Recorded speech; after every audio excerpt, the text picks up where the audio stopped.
Dog fans, welcome to Hunker Down, Impact Media's drive through the hedges each and every week as we talk everything UGA Bulldogs football squad. I'm Jeremy York.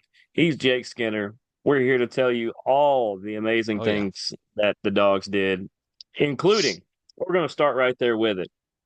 Big win. Number five knocks off number one at this place behind me. Wish the sky would have looked that good, but it looked a lot darker and gloomier for those horns that yeah yeah. You only get We'll to do all it when your Baker team's Mayfield beating them. there. Yeah. Like it was a good Exactly. game. Like I was on the edge of my seat for about 15 minutes or every time the offense was on the field. I, on the other hand, was on the edge of my seat the entire game because you should see the scaffold that I call KSU hockey games from. I was not watching this live at all. I was calling it a live college hockey game, and Yeah. I'm gonna start there. I don't know anything about the game at that point. I'm calling the game. I think it was midway through the second. That game didn't kick out. Puck didn't drop till like I don't remember. It was like 10:30, something like Yeah. that. Yeah. So like in the second, out of nowhere, I don't know anything about the game, have no idea how it's going. I don't have time to check scores because it's a live hockey game. And I see my phone light up and a particular person over there just says Chaz MFing Chambliss. And I said, I cannot, this just made my day. I am going to have about 3 hours sleep when I get home before I have to get up Saturday to do something. Or no, before I have to get up Sunday. Sunday Yeah. to do all the stuff I got to do there. And it no longer matters because I cannot wait to see why in the world Yeah. I just got this random message. And we've talked about it a little bit there, but Chaz Chambliss gets a solid 3 minutes every show. He So does, and he's gonna tell get them us early tonight.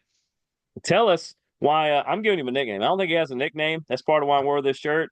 He Yeah. is the Bear, Chaz Chambliss. I'm calling him the Bear. The Bear was coming at yours, and Yeah. he got. He got him, Chaz had a good the whole defense had a great day. So let's just go ahead and start with the defense.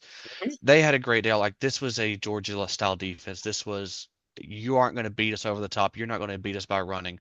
We'll allow you. We're going to bend, but we're never going to break. And even when Mm-hmm. we do break, like give up a touchdown or two touchdowns, we're going to make you drive the field, or we're going to make you have a hard time. As someone always said, you're going to have a bad experience. So like Texas did not have like I'm looking now. Uh, like when Texas scored, 8 plays, 55 yards next, and then two drives later 2 plays 9 yards, and that 9 yards was because of an interesting call. Which to be fair, we'll get to that in a second. But defense played lights out. I mean, everybody. Jalen Walker was after the quarterback all night. Although I'll give him credit for getting the 3 sacks. Those are not always his sacks. Those are actually belong to Damon Wilson because he was in the backfield too. It's just I mean, Jalen just cleans up, which is what he's good at. I'm not saying he's a pass rush specialist. That's what he does. But Mm-hmm. yeah, defense played great. Had a few players that will be out for the next game against Florida in 2 weeks because of targeting, which I still don't consider both of those hits targeting. Yes, heads lowered, but if a defender lowers his head too and hunches, I'm sorry. Like you're in the middle of a heated play, you Yeah. can't just go, oh wait, up, pull up, because you're going to hurt yourself. Yep. Yes, I did learn how to tackle properly, but also like whenever you hit someone, you're going in to wrap up, and like you're not always trying to just jab them. Like you are trying to make a hit, but I'm sorry, but when this hits the helmet and you lower your head, like, I'm sorry, but as long as the player ain't knocked, if he gets knocked out of the field, call it targeting. But if he's not Yep. and he doesn't look like he's worse for wear, it ain't targeting. I still don't think, I'm side story. I don't think targeting's still clearly defined enough, and the refs just call it because they're scared not to. They need to change the Yeah. rules. They need to clarify what is targeting and basically show everybody in America at the same time and said, this is targeting, this isn't. And then whenever there's a targeting call, they don't even view it themselves. If they do now, send it to New York, where the New York person who's the head of targeting looks and goes, "That's targeting or that's not targeting." Right. That's what they need to do. There's my rant for today. For now, there's another one coming. But like I said, defense played lights out. I'm happy with them. They were in the backfield all game long. Texas might have thrown for 230 yards, but when your quarterback throws for 5 yards average all game, Yeah. and you get hit multiple times, and your running game averaged 1.1 yards per carry, that's a solid day. That's domination. That's domination. That's the Georgia. That's a Kirby Smart defense. Kirby them stunts. Like if whenever you get a chance, Jeremy, to watch the highlights, like Oh, I go did. look I saw on the highlights. Yeah. that, look on X, like look on whatever you can. But Georgia looks in one front, and then right before the snap of the ball, they shift to a zero coverage stunt, and all of a sudden they were in the backfield blitz, and Ewers was like, "What just happened?" Yeah. George, like the eye discipline from the linebackers was the best we've seen it all year. They were ready. Like this team's finally there. I will only complaint I have is still Julian Humphrey is not the cornerback for Georgia. I honestly think after coming out of the bye week, you've got to see number one Ellis Robinson. We need to get him on the field every game. Like he needs the Mhm. experience, and he's a lockdown kid. Yes, he's a freshman. Yes, he's going to have some learning pains. But Julian Humphrey gives up a play nearly once a drive where it's a boneheaded play, or he just misses an assignment. There was multiple times where he just missed a tackle because he just whiffed because he refuses to wrap. He's like, ugh. He thinks he's Deion Sanders when it comes to tackling. He doesn't want to get called for targeting, so he does this kind of tackle, and Yeah, that he does you can't that. arm tackle. He does the same thing Deion used to, which is don't tackle, just go for the pick. But yet he doesn't turn and go for the pick. I don't Right. get it. He just runs with the Nonetheless, guy. he just runs the guy and hits him in the face, which if you looked, there's actually a play where the Texas defender turns around, looks at the ball, grabs him and yanks him into him and flails backwards. I was like, that's offense. That's not a defensive play. Like that's a Right. dumb call. Like if you're going to get away with that, then Georgia, whatever color team you're playing, like if they're orange, get orange gloves. If they're wearing Yep. white, get white gloves. That way you don't get called for this kind of stuff because Yep. might as well go for it. It's ridiculous. But I'm going to jump to special teams now, which I know you love. Hold on. Before you do, I'll make two quick points because I don't want to dwell on either one of these too much, but they All need right. to be mentioned. Um, let's see. Let's make this look good. All right. Quinn Ewers, are you? Hopefully you're watching because I know this is your favorite show. Um, welcome to the SEC. That's what happened. Welcome to the SEC, where big boys play. This isn't Big 12 football. You finally play a solid squad, and this is what you get. And then secondly, UGA got absolutely hosed by the referees almost all night long, and Yep. still doubled up the score and won 30-15. So we can call them out because we have no affiliation whatsoever. I don't know if the referees were just trying to get Texas back in it or if they didn't want Georgia to win at all. But Kirby said, I don't care what you do. We're still going to outscore them. Oh no. Sorry. Yeah, Georgia was going to play Georgia football, and like it's Mm-hmm. very clear. Like since you brought that up, let's go ahead and cover it. We're going to cover offense in a minute, but Mm-hmm. that play one is on Arian Smith. Get his butt out of the Yeah. game. I'm done. Like I say it every week. I'm done. Mike Bobo, your ego's too. Listen to me, Mike. You're you're done. Okay, your ego's too big. You're writing checks your body can't cash because this is ridiculous. Like, quit running someone out there who can't do anything. Like, literally out of nowhere, Yeah. just goes, "Oh, brain lapse. I'm going to shove the guy." Turn around. Oh wait, where's the ball? And then that was that pick. One of the other Yep. picks that was thrown, literally, Arian Smith just doesn't turn around or just doesn't go for. Oh, Every time he throws a pick, it's to Arian. Like, yeah. so dumb play by Arian. That play gets overturned only because the Texas fans decided to throw trash on the field. It set a bad precedent by changing it. They should Right. have said, "Look, that was that." But so what they should have done is what every ref out there does because I've shown you some clips like Mm-hmm. from Yep. football across the pond. You give the other team a penalty later, not when it affects the game, but just go, "Hey, there's a 15-yard penalty. Let's give that to them just as a hey, our bad." Yep. I'm okay with that. I can live. I don't love it, but I can live with that.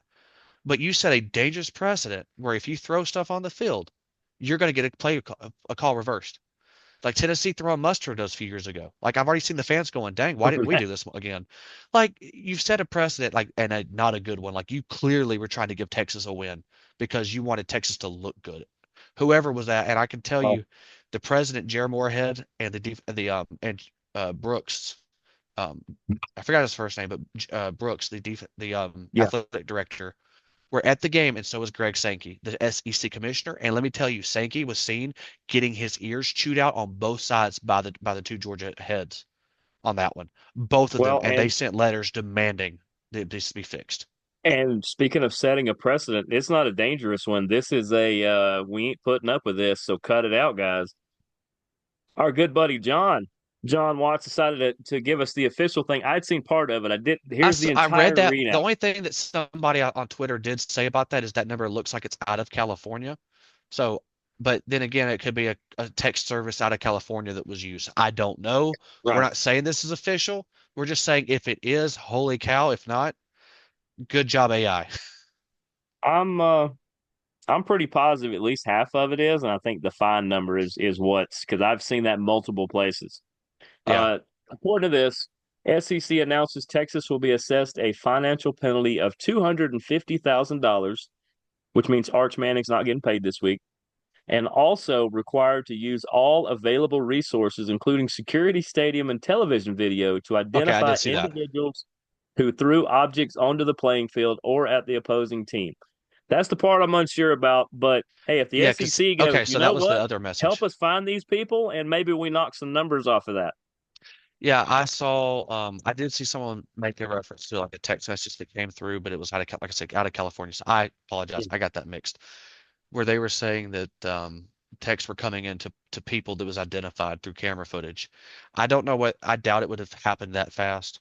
I'm sure Campus Yeah, PD would handle it privately because yeah. working where I do, I'll go ahead and say like I work for a university, not UGA. Would love to, but I know that every basically if a student's there, they have a student ID card and your face is on it. Like Arch lost his twice and his face is on it. So you know who it is. Mhm. Yep, Their university police could theoretically zoom in if they have footage and see who's throwing and go pull photos. yep. Very easily could do that and look through their Oh databases. yeah, yep, So that could happen. I don't doubt it, and I doubt that it could, but I guarantee you the student unions might get fined this week. yep. Because what do a lot of students do when they go to these games? If they're representing a group, it's usually across the breast of their shirt. So if it'll say Phi Kappa Beta, your stuff's usually right here. So if you're representing a group or you're part of the camera crew of America and it says camera crew of America here, we're going to figure Yeah, out who you are, Steve and Shelley. You yeah, got to know when you're representing groups not to be stupid. And if you're representing groups, don't wear it across your shirt if you're going to do something no, dumb. no. But yeah, that was ridiculous, the calls, but Hmm. I think we're good. Let's go ahead and like I'm gonna hit special teams real Special teams. quickly. Yep. This is gonna be short. The Thunder from down under had 4 punts, 216 yards total, one touchback, and two of them within the 20 with a long of 58. Nothing else needs to be said. The guy's gonna go pro after this year and should be drafted like Pat McAfee, like anybody who's ever been drafted at the position. This kid deserves it. If not, he's the first call I make the second the draft's over. I don't care if I need a punter. I'm calling him. Oh, Uh, yeah. New yeah, England Patriots with the second overall pick are going to get Brett Thorson. yeah, you go. Heard it here Peyton from. Woodring, 3 for 3, long of 48, three extra points, gave us 12 points in the game. He did great. Returning was but not a big deal. All right, I'm gonna go to offense. All right, I'm gonna keep this short because I'd like to, since Georgia has a bye Or week, the I'd lack of. But yes, lack there of. was some. I'd like to hit a little recruiting for our recruiting fans out there, Yep. or we could always hit a recruiting episode next week leading into the game if we need to. Um, Should have but time today. yeah, we should. So let's just go ahead and start with Carson, 23 of 41, 140, 175 yards and three picks. One and a half of those picks is on him. The other one and a half is on number 11. That's just the way this is. And that moron in the booth. And then more on in the booth. Um, ETN, 19 carries, 87 yards. First half, he was lighting them up. And what does Mike Bobo do? Doesn't run the Basically sits damn him down. ball. Yep. Like just it's again, uh, receiving not bad. We had too many drops. We literally had 10 Yes. drops. So you take away 10 drops, and you're looking at Carson being 33 of 41, probably for closer to 300 yards and Yep. not three interceptions. Yeah, that's not great. Offensive line held pretty dang good. All like again, I said it last week. Georgia was going to dominate the line of scrimmage. That's just how it was going to happen. Georgia Mhm. dominated on both sides of the ball and really kept Carson clean for the most part. But that being said, like they did have one sack all game and a couple of tackle for losses, but not many. They had four. Georgia had 10. Um, I'm just going to go ahead and cut with it. Mike Bobo, again, I said it earlier, I was talking to you, but like it's very clear that the offense was not in sync all game and was never in rhythm, and Mike Bobo was doing nothing to get his team in rhythm. He Right. was doing everything he could to keep them out of rhythm. Um, if in the first, like for example, the first half, like Georgia fans, I know I'll see it online, they're screaming we should have been running the ball in the second half. Georgia's not great running up the middle. Okay, the middle was not open the first quarter or the second quarter, but guess what? Runs were open. We had runs off to the left and to the right around the corner where Mhm. Georgia is best at running on the outside zone. Bobo decided we're going to stop running all of that. And I'm still, I, I don't know. I really don't know. See, I, Bobo can only be a college football coach because any other place that strategy is just not going to work. Can you imagine if he's a crew chief for a NASCAR team and he says, "Hey guys, we've dominated the race. We are 14 laps ahead of everybody. We've led for 499 laps on the 500th. I think we should park it and get a hot dog." And you're like, yeah, "Why? We're 14 laps ahead." yeah. Like, so like, I'm going to go ahead and hit this. Like, here's where the part of the problem is. Georgia had one 89-yard touchdown drive when we needed it. Like, Bobo was making calls. Yeah. What's sad is when your trick plays are working, but your regular plays aren't. Something's off. So obviously, the whole offense couldn't get in rhythm. Our defense, we only got 30 points because this is ridiculous. 13-yard touchdown drive, 13-yard field goal drive, 34-yard touchdown drive, 25-yard field goal drive, 89-yard touchdown drive. We drove the field once, and the four scoring drives combined for less than 89 yards before that one. Eight drives ended in no points, not counting end of half. So we were 5 Yeah. of 13. Three drives went three and out. And on one of those in the fourth quarter, only drained 56 seconds of clock. Okay, you've got 13 chances to score, and you only score on five. And four of those are because you literally had 34 yards to go or less, and that's all you Yeah. could do. Something's wrong. Again, first half, run the ball, run the ball. Like Carson does better when play action's there. Every quarterback is really better when play action because it takes away some Yep. pressure. We aren't running play action. We're running the ball. No. Okay, let's go play action. Oh, but they're not coming back. Why are they not going? Because they know you're going to throw it. Yeah. No one's scared of it. Like we can't like, what was it? Like, sorry, I'm also looking like here, like our defense again played great. We should have ran in the first half. Like, it's like someone said, it's like our offensive coordinator is in over his head for simply because we have elite defense doing all of our stuff. But each week we have a different group that struggles. This week it was the wide receivers. One week the offensive line wasn't great. One week it's the tight ends. One week it's the quarterback. One week for anyone who still wants to go, but Mike Bobo's a good old Georgia boy. Screw good old Georgia boy football. Okay, that needs to die right now. Same way Yeah. Alabama killed it a few years ago, and now they're trying to bring it back because Saban's not there. Who cares that they're from the state of Georgia? Okay, yes, that was the way we always used to do things. We always made sure we hired someone or had someone that knew that. Stop. Because just because my Bobo, like, they all forget what it was like. I was too young. Okay, I couldn't even verbalize at that age how I felt about it. But Mike Bobo was a quarterback that my dad will tell you no one liked him when he was here. No. No one liked him. He was not good. He did good under Rick, and everyone again, me too, gave him a chance because of the fact that it was Rick's offenses. So Mike Bobo gets to go and he's doing good work with average players. What happens when you give him great talent? He's going to do no, he's not done a dang thing. No. He's got to go. The offense, like if you can't be in rhythm, like it makes me nervous. Like all anyone has to do is get us out of here. Like we should have had 150 rushing in the first half. Like the defensive line was whipped, like just body blow, body blow, They were. body blow. But by the time we got to that point, um, let's see. Make sure I'm looking at my notes here. By the time the second half got there, Texas adjusted their splits, so our running game went away, and our passing Yep. game was just drops, and like no one was open because we're not scheming, and like the guys that we have, we're not calling plays to make them succeed.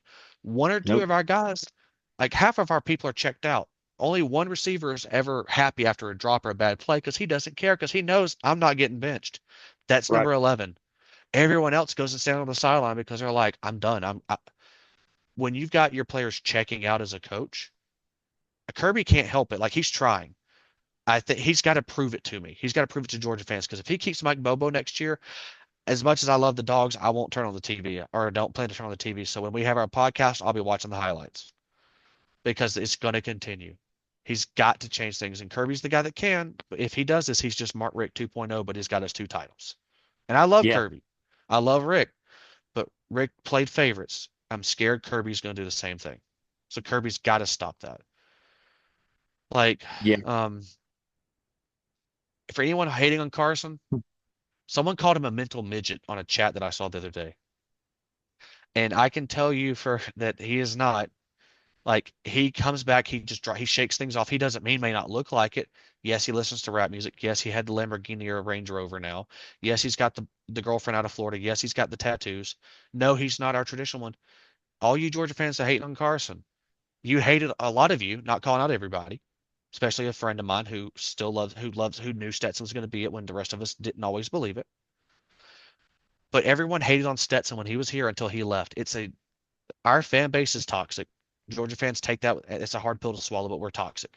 Yeah. Quit hating on every player that comes through here, except Arian, like unless they've earned the right.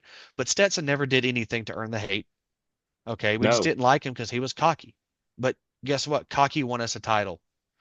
Carson, he doesn't. He's got some swagger, but he doesn't have that it factor.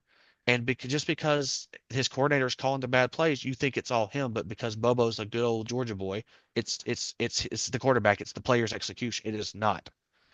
Is a good quarterback, and if you put him in the right system, like we had under Monken, Carson right now is a Heisman candidate, like I thought he was going to be. This Mhm. offense is dropping 50 on everybody, and this defense is playing good. That's where we are. We have suffered because of this. I mean, it's just one of those things. I'm sitting here looking like it's like someone described right now that if we keep Carson may look cooked to some people, but like with the Minnesota Vikings, they got Sam Darnold. Sam Darnold's career, he's as they said, he's looked cooked everywhere he went until he got where he's at. He's got a coach that believes in him, that's giving him a Hmm. shot. And how good Yep. has he looked this year? Okay, Oh, he's quarterbacks he's a Pro Bowler. he's a Pro Bowler. It doesn't matter what position you play. Sometimes it's getting the right coaching to get the best out of you and help teach you what you haven't been taught, or to show you a new way to learn, and it clicks, and all of a sudden you're a star, Mhm. or at least more than passable. Our coaches are not doing that for our players right now, at least on They're the not. offense. I don't think Todd Hartley is the problem at tight end. The guy can recruit and he coaches good. Todd Hartley is don't get rid of him. He has been wonderful for the team. Okay. James Coley's doing great at recruiting, but he's not doing so hot on the coaching. The guys are getting drops. But then again, I don't know that it's completely his fault. I think it's his guys are checking out because of our coordinator. Running back coach Crawford, too soon to tell, but he's got talent in the room. Again, play calling's hurting him. All of this points back to the one that's leading that group, this circus, has got to stop. And there's no one else that can call plays right now, so we're just going to ride the wave through the end of the year. Right. But again, I'll say it every week to the rest of the year. He's got to go. So I love Kirby, but I love Kirby, but Kirby is like someone said, what you going to do? Like, what you going to do? Mike is mediocre. Mike, mediocrity Bobo. He's got to go. Rick was not his fault. It was Rick. Rick wasn't his fault. Well, it was Rick's fault what happened out of those years. It wasn't Mike Bobo. But this is Mike Bobo. This is squarely on his shoulders as to why we suck on offense. Because the defense, they maxed out. This is about as Hmm. good as this defense can play. Are they going to do that on a consistent basis? No. They're going to be really good, but very rare are they ever going to be like this. So keep that in mind. They're really good. They're probably not. Because Tennessee's going to push us and Florida's going to push us. I was about Tech to say, might because get in 2 weeks, those because two. we know you got the bye week in 2 weeks, Hmm. If your defense plays like this, it shouldn't be a problem. But if they Georgia play can roll just into the slightly playoff below this way. this and the offense plays like this, oh, Florida's going to crush you. Yeah, I don't know if it'll be a crush, but I definitely think the defense is not going to give up the Alabama score again. Right. I don't think they'll do that. I think Georgia can keep people under 25 points a game Yeah. easily. I think But Georgia's but offense got can to their play. offense score that? The offense has got they've got to do something and figure this out. Like they need to humble themselves in the offense. And Yeah, I don't want to say his name, but you know who I'm talking about. So it's exactly. just one of those things where we got to get a new voice. Someone's got to come in and do something. The offense has so much talent. Like we've got kids coming in next year to jump into recruiting in a few minutes. Like Yeah. we've got so much talent coming in. Hey, kids that want to come here, okay? Like there's five stars that want to, the wide receivers that Georgia goes after. They want to come here, but they don't want to come here unless they're getting NIL deals enough because they like we see what we see. Georgia has to change the perception. Again, Yeah. like I was telling you earlier, because I think this one alludes to a point you were wanting to make. Georgia goes after under Richt it was whatever you could get. Under Kirby, we get high floor, lower ceiling type quarterbacks. They're solid, they're dependable, they're not going to wow you like a Bryce Young could at times or a Tua could at times. They're not going to be that first pick in the draft quarterback. We just don't get Right. those. But Georgia to not to win titles because we've proven we don't have to, but to change perceptions, to go get those five-star receivers that we're not getting, like the Ryan Williams, like a Jeremiah Smith, like Chris Henry Jr. in 2 years, like to go get these kids and to get that discount on NIL, Georgia's got to go prove that we can do something. It goes to the quarterbacks too. Perception is that Georgia can throw the ball, but if you're a quarterback, you're not going to develop. The next quarterback from Georgia that is a low floor but a super high ceiling, like that huge range. Like right now we're here. Okay. Mhm. That's where we live. But to get a kid who's like who could be anywhere from here to all the way like Pro Bowl, great, like one of the best all those kinds of electric kids, Georgia's got to change something. We've got to prove that we can consistently throw and we can consistently develop the talent we have in house. Right now, we're not proving it, so that's got to change. Because these kids that are coming in next year, I'm telling you, we got some ballers on defense. This is one of the best defensive classes, but offense is a very solid class, and I think we might have the best group of receivers and tight ends coming in than Georgia's ever had. Like, and that includes like, not saying Brock wasn't like amazing because Brock was amazing, Still but is. Georgia's literally getting talent that rivals like overall one of the best groups we've ever had come at one time. My take, the one I wanted to say for the show, is, and whether people agree or disagree, I'm not concerned with that. That's part of why we make takes on here. Hmm. Because Beck's going pro, right? He's Yep. capped out anyway. I don't Yep. think he has a choice, right? Right. Right. I believe, at least at the beginning of the season, the starting quarterback for UGA is going to be a transfer. It's going to Yep. be somebody they don't have to develop. They're going to bring somebody in at Yeah. least as a stopgap I until don't they can disagree. do something with these new guys. I think they're going to go look hard in the portal at someone they can find that will want to come play here, and And they're hopefully out there. they're out there. I think it starts with looking and trying to, and Kirby going ahead and doing some digging quietly and telling Mm-hmm. Mike that I don't think you want to tell Mike he's done, but I think everyone is kind of makes it's known that he's probably done. I hope Well, so. you'll do it and I'll do it. Mike, you're done. Get your Yeah, stuff. pack your stuff. I'll come do it if I have to. Like I don't know I'll learn overnight what I got to do. I'll show you But how to drive like, a U-Haul. perfect. Thank you. But yeah, I will U-Haul his entire house if I have to. But like, Mm-hmm. you've got to go find your coordinator, go find your quarterback coach. Which I someone dropped a name, which again, speculation. This is just so what someone guessed. You'll like this name. Now you may not agree with it because of what this coach did at his chance at one point in time, but that was not him. That was being dictated by the head coach and his other stop. But someone mentioned someone that they would like to see who can get them, they feel could get the most out of a player and can call a good football game. Kellen Moore. I like Kellen Moore. Kellen Moore, his coaching career, like I don't know what happened at Los Angeles, but like the Cowboys was not completely him. No, it wasn't. They had to Yeah, make a choice. They could only keep one of the two coordinators, and they kept Dan Quinn. I thought so they could make him head coach, and instead yeah. they brought in another coach, and now look what he's doing with the Commanders. They're top of the league. They're So top of the he's league. that good. I think it was a Jason Garrett and Mike McCarthy telling him how to call their playbook. I I think think so. if you get if Kellen Moore has his own playbook that he wants to do and wants to come recruit, I think he's someone as long as he can develop it, you also go find a quarterback coach. You go find someone who knows how to coach these kids. So I don't know if, Yeah, again, he's just a name that has been mentioned that I've heard someone say the same thing. Again, I still think you call Shanahan and ask for one of his guys at minimum, and then you make a yeah. call to Kellen Moore and a few others because I guarantee you there will be no shortage of coaches, pro and college, Right. willing to send the resume in the second they hear that Georgia has an Oh, opening. uh, I can't remember if he's offensive or defensive. I think he's offensive. He was at Georgia State, and then he was at Michigan. I don't know if Harbaugh brought him out to the Chargers or not, but Jesse Minter, that's somebody I would look up. Defensive coordinator. He's a defensive guy. Defensive. Okay. Hey, you need a DC. Go get Jesse Minter. That dude, he's not only a great human, but he's one of the best defensive play callers I've ever seen. He can Oh, adjust, like forget halftime adjustment. He'll adjust like between drives. yeah.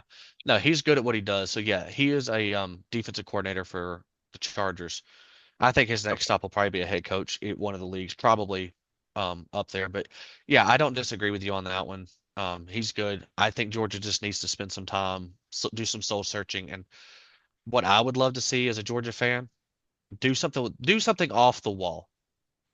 Find a coordinator that can, like for example, there's a coach out west that now I'm not saying we go get him, and I'm not saying he would be a good fit culturally, but he's proven he can recruit, especially when he's given some money, and he's been known to call good football games. But this coach has lost three straight games. He's a day one of the best offensive minds in the league. Any idea who I'm thinking of? I hate him because he's done sneaky things to Georgia recruits. Well, that didn't help. They just added people to my list when you said you don't like them. All right, Lincoln Who? Riley. If USC continues to landslide, he's already on a short timer. Yeah, Go resurrect your career. Do pull a Lane Kiffin. Go resurrect your career. Go be coordinator at Georgia for 2 to 3 years and rebuild it till someone's ready to hire you. Learn from Kirby how to call like so that you understand the defensive thing, so you learn how to recruit a defense to run yeah, things as if he can if he's humble enough to do it because he can call a good game. yeah. I, okay, like his offenses are usually really good. I think USC just doesn't have the same talent they've had for a few years. That's New conference, now but you that's do more of an that. Alabama type move, but no, That's what Georgia Georgia could needs. pull that off. If Georgia Georgia could does pull that off. that, I think Georgia should do that. And Georgia for the 26 class because we lost Jared Curtis, which I'll go. That was another point I was going to say is good kid, but where he's playing, I think he's in Tennessee. He's playing against low level comp, so he's not playing against the great talent. So who knows if he's really as good as we think? Got an arm, he can sling it. He looks good, but he decommitted, and I've heard that he's not interested in Georgia at this point. I say Georgia. We finished number two to Tennessee for Brandon Faison. I think that's how you pronounce it. True dual threat quarterback, 6'3", 197 pounds. Georgia finished second. Just talk to him, find out how much you need to get him on NIL, and understand that we're going to develop, we're going to do the right thing. We're going to get you a different coordinator. We're going Yeah, to find someone who can use your legs, use your arm, and get you in a position to succeed. You're going to redshirt your first year, and then you're going to learn, and then you're going to go against everyone else, and it's going to be fair game. So I'll yeah, that right there, and your point that you made about a transfer, I completely agree. It's either we're going to go find somebody, or potentially we already have him in the former transfer, Jaden Rashada, that's on campus. that's I've heard true. some good things out of the practice reports lately. I've heard he's been doing really, really good. But then again, I don't trust my practice reports anymore because of what I'm seeing on Saturdays. But if the kid's doing good, then he's learning the coverages, learning how to get. Because if he can do what Carson does, which is get us in the right position to make plays, that's what he's great at, and then marry that with his skill level that he has, because Jaden's got real skill. Unless he's just here for a year to learn and transfer, I really think he could have a legit shot to be the starter next year if he can put it together. Because I tell you right now, it will not be Gunnar Stockton. If you want Gunnar No, Stockton to be the quarterback, then you are might as well get James Coley to call the plays again, have a running quarterback because that's all this kid like. No offense to Gunner, but that's what he is. And I see we got just about a minute left, my friend. Yep. Just quickly, we're going to hit it next week a lot more because I knew we wouldn't have a lot of time. It did surprise me a little bit that UGA got the number 2 ranking, that they did go over Penn State and Ohio State. We're going to get more in the rankings because I think they're going to drop one because one of those teams is going to have an outstanding week, probably Ohio State. But Texas dropping a bunch, Tennessee up a bunch, and Alabama, God, pick up a white courtesy phone. They dropped out of nowhere. But we'll talk more about that next week. Yeah, Um, Lots of fun stuff to talk about, especially during a bye week. And we'll come out of the bye and talk about that Florida game coming up. But we'll talk about that. for Hopefully, Jake get some Skinner, recruiting for you guys because it's recruiting's heating up for Georgia. This might be oh, yeah, one of the best defensive classes they've ever put together. absolutely. For Jake Skinner, I'm Jeremy York. This has been Hunker Down. We will see you guys next week. Deuces, gooses, go dogs. Go Dogs.